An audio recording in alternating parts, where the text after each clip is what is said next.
So welcome once again to our series question of indefinite integration. So I believe most of you would have been able to solve it. See again. So that was a different type of question where we think sometimes that it's a very typical question, but if we employ the very basic tricks, the very basic methods of manipulation, we can easily solve it. So this is one such question.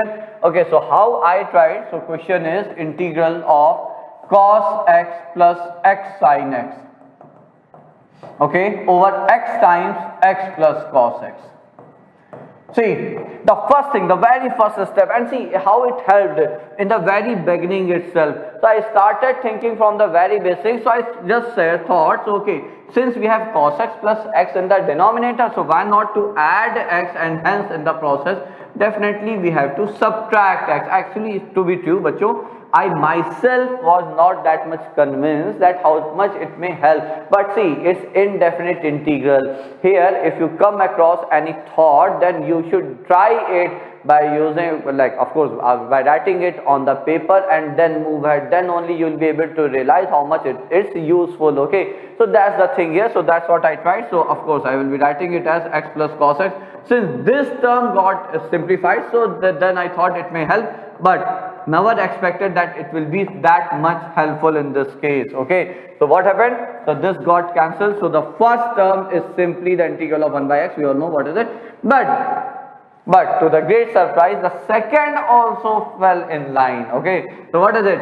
So we got it as integral of sin x minus 1 upon x plus cos x. Now what is it? So all of us know, if I replace the method of substitution, that's what I say, the most important, the strongest tool of indefinite integration to differentiate it. So you get 1 minus sin x dx is equal to dt. So what's this integral? So therefore the integral is, so first one is ln mod x, and then it is minus times, of course, dt by t. So this is ln mod x minus ln of mod of x plus cos x. So what is it? Plus c, of course. So how can we simplify it? So it's ln of x upon x plus cos x. So do we have anything in this form?